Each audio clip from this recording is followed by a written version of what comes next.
Hoje é filogênese e embriogênese. A gente vai começar falando aí um pouco de filogênese, lembrando que a minha bibliografia foi o livro do Ângelo Machado. Só para a gente lembrar, a filogênese é o estudo aí da evolução dos seres vivos. A gente vai ver como que começaram aí o sistema nervoso primitivo. Bom, os seres vivos, né, uma ameba lá atrás, ela precisava se relacionar com o meio ambiente. E para isso, ela precisava de propriedades como irritabilidade e condutibilidade. A irritabilidade é a propriedade que faz com que essa ameba seja capaz de sentir estímulos desse meio, né, físicos e químicos. A condutibilidade vai fazer com que esse estímulo seja transformado numa resposta, numa ação, quer seja para sua defesa, para procurar um alimento, etc. Né? Na ameba, como é uma célula só, ela que fazia tudo o que ela necessitava para sobreviver. Com a evolução, a gente foi vendo o surgimento de um sistema nervoso mais bem definido, propriamente dito. O primeiro neurônio surgiu com os selenteirados. Aí tem uma fotinha do epitélio externo do selenteirado, a célula em destaque, uma célula sensitiva, capaz de receber estímulos do meio, e essa célula vai se ligar a uma fibra muscular, ou poderia ser também uma glândula, para que a ação desejada ocorra, né? Nos selenteirados, isso acontece ainda de forma bem simples, como a gente está vendo, por meio de apenas um corpo de neurônio e o axônio ligado na fibra muscular. Com a evolução, quando a gente chega lá nos anelídeos, nos plateumintes, a gente já tem um sistema nervoso um pouquinho mais elaborado. Nos selenteirados, a gente tinha um sistema nervoso composto basicamente por um neurônio só e um sistema nervoso difuso. Nos anelídeos, a gente agora tem um neurônio sensitivo e o neurônio motor, né? O neurônio sensitivo o aferente, o neurônio motor o eferente. E um sistema nervoso que começa a se centralizar, né? Então, os anelídeos ali, eles têm um par de gânglios cerebroides, e aí em cada segmento do seu corpo, por serem seres vivos segmentados, a gente vai ter mais ou menos como mostra a figura. Essa é a figura de um segmento do anelídeo. Então, ali na extremidade, a gente tem onde nasce o neurônio aferente, onde ele é capaz de receber esse estímulo, ele leva esse estímulo por meio do axônio até o neurônio eferente, por meio de uma sinapse, e esse neurônio eferente que vai realizar a ação desejada, uma contração muscular, a secreção de um hormônio, né? Isso a gente chama de arco reflexo segmentar, né? Um arco reflexo simples, que está num segmento ali do corpo do anelídeo. Dessa maneira, ele consegue ter uma ação localizada, né? De fuga, de apreensão de alimentos, etc. A gente também, com a evolução, percebe que começou a haver as sinapses, os arcos reflexos intersegmentares, né? Que a gente tem, onde é possível um estímulo ali ser recebido em um segmento, esse estímulo passa através do axônio para um outro neurônio, chamado neurônio de associação. Esse neurônio vai passar o estímulo para o neurônio eferente, que pode ser em outro segmento, aonde essa outra região mais distante pode efetuar a ação no músculo ou na glândula desejada, né? Então, esse neurônio de associação é um neurônio extremamente importante, que propicia o surgimento de um sistema nervoso mais bem elaborado.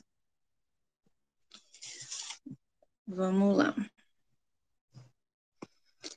Com isso, também houve a necessidade da modificação desses neurônios, né? Por exemplo, aí a gente tem os neurônios aferentes. Os neurônios aferentes, eles podem ser unipolares, bipolares, pseudo-unipolares. O que acontece? Antigamente, o corpo do neurônio ficava ali na superfície, na extremidade do ser vivo, né? E isso não era interessante para o animal, porque dessa maneira ele ficava muito vulnerável, já que o corpo do neurônio ele não é regenerado. A gente consegue regenerar apenas o axônio, o corpo do neurônio a gente não consegue regenerar.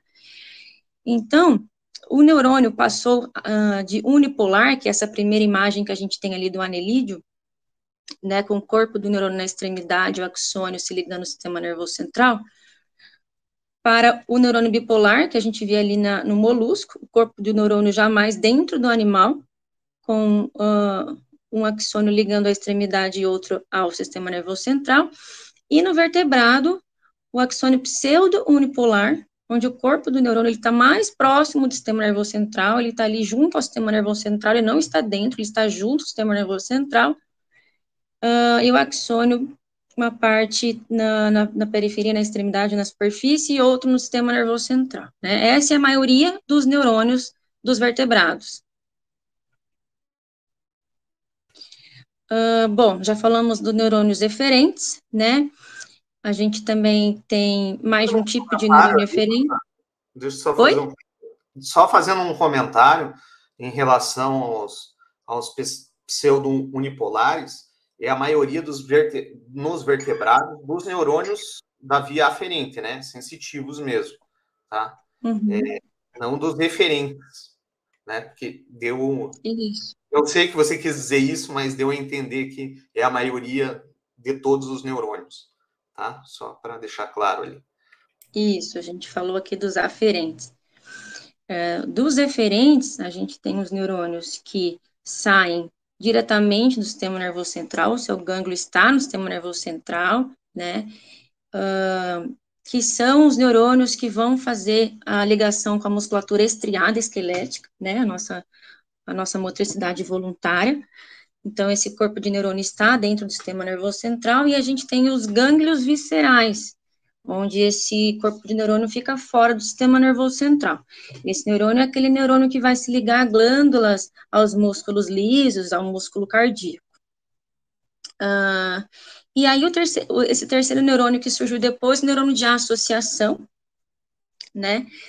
Que no vertebrado ele foi aumentando, né, cada vez mais em número, propiciando mais e mais sinapses, né, ações mais elaboradas. Eles foram formando os gânglios cerebroides, foram se agrupando até formarem um encéfalo, né, nos mamíferos. Lembrando que a maioria dos neurônios são de associação, eles podem ser de vários tipos, né, neurônios, cada um aí com a sua função.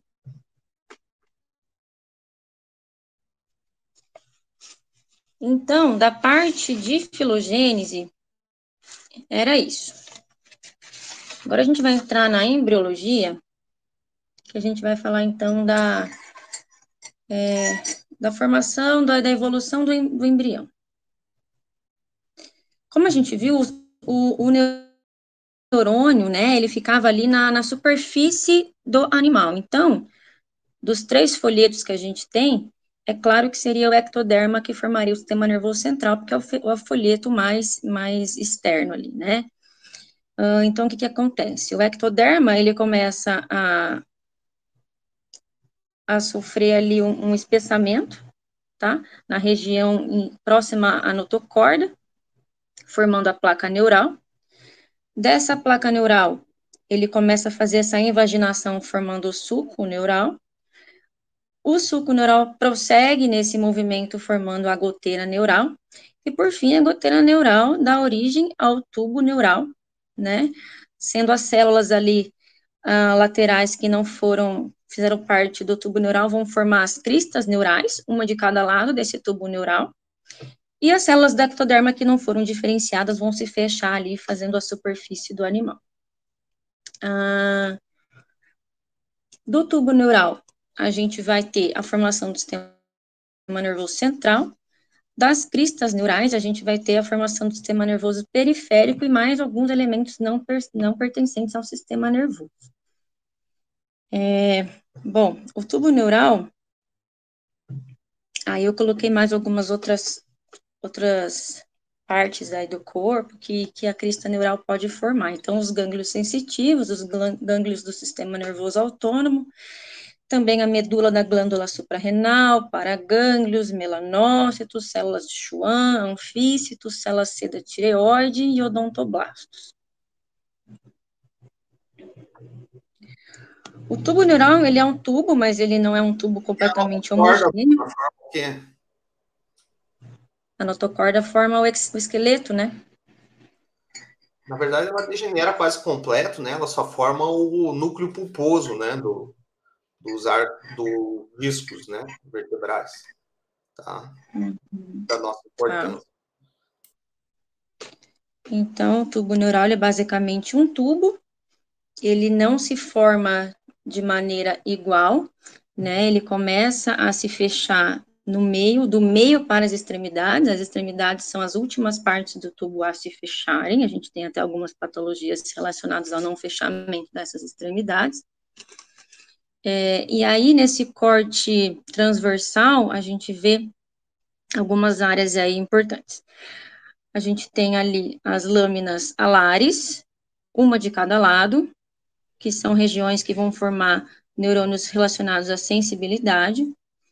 Abaixo, a gente tem as lâminas basais, também uma de cada lado, que vão formar neurônios relacionados à motricidade. O sulco intermitente, aquela região que separa essas duas lâminas, ele vai formar nessas regiões, neurônios relacionados à inervação de vísceras. A lâmina do teto vai formar os plexos coroides e a lâmina do assoalho vai formar o sulco mediano do assoalho do quarto ventrículo. Esse tubo, então, ele vai crescendo, ele vai se desenvolvendo, ele vai formando vesículas, tá? A princípio, ele forma 3 vesículas, prosencéfalo, o mesencéfalo e o rombencéfalo. O prosencéfalo vai se diferenciar em telencéfalo e diencéfalo. O telencéfalo cresce, forma essas 2 vesículas laterais, como que abraçando o diencéfalo, e são estruturas que futuramente vão formar os hemisférios cerebrais. O mesencéfalo continua sendo mesencéfalo, rombencéfalo vai se dividir em metencéfalo e mielencéfalo, né? A cavidade do tubo neural, lá em cima no telencéfalo, né, vai se dilatar. Na parte mais caudal, o calibre fica mais uniforme, e na cavidade a gente vai ter a formação dos ventrículos. Lá em cima, nessas vesículas laterais do telencéfalo, os ventrículos laterais. Na parte mediana, pegando também diencéfalo, o terceiro ventrículo. O mesencéfalo vai formar o aqueduto cerebral, ligando o quarto ventrículo, que vai se formar na porção aí mais superior do rombencéfalo.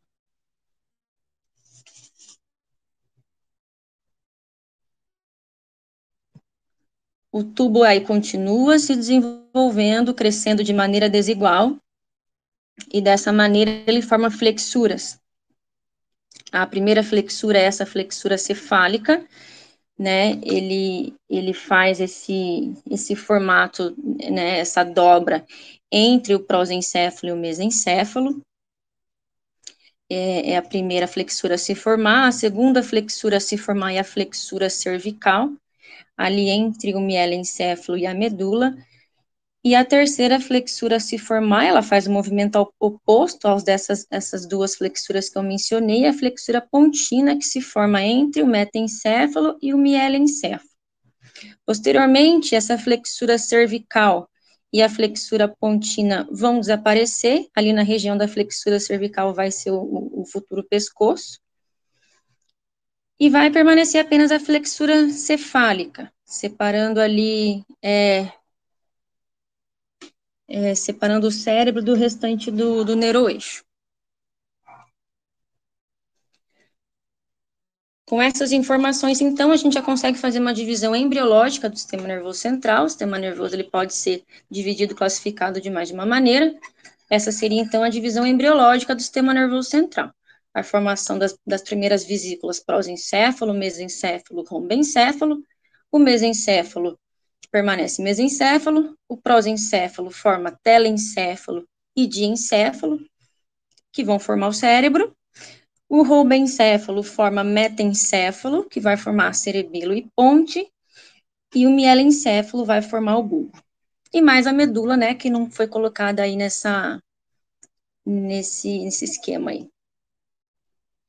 Temos também a divisão anatômica, que eu acho que é a divisão mais conhecida, sistema nervoso central, sistema nervoso periférico. Sistema nervoso central composto de encéfalo e medula espinhal, o encéfalo, por sua vez, composto de cérebro, cerebelo, tronco encefálico, e o tronco encefálico por mesencéfalo, ponte e bulbo. Sistema nervoso periférico é composto pelos nervos, que podem ser espinhais ou cranianos, depende de onde esses nervos estão saindo, né? Os espinhais saem da medula, os cranianos saem do crânio. Os gânglios, que são aqueles gânglios que a gente falou ali, formados a partir da crista neural, que podem ser gânglios sensitivos ou gânglios viscerais.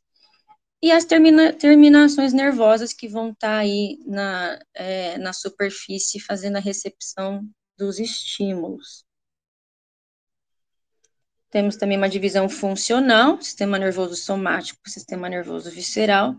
Sistema nervoso somático formado pela via aferente, né, a via sensitiva, e a via eferente, que é a via motora. Sistema nervoso visceral também aferente e eferente, né, mas a gente nomeia essa via eferente com esse nome específico, sistema nervoso autônomo, que é o sistema nervoso que vai aí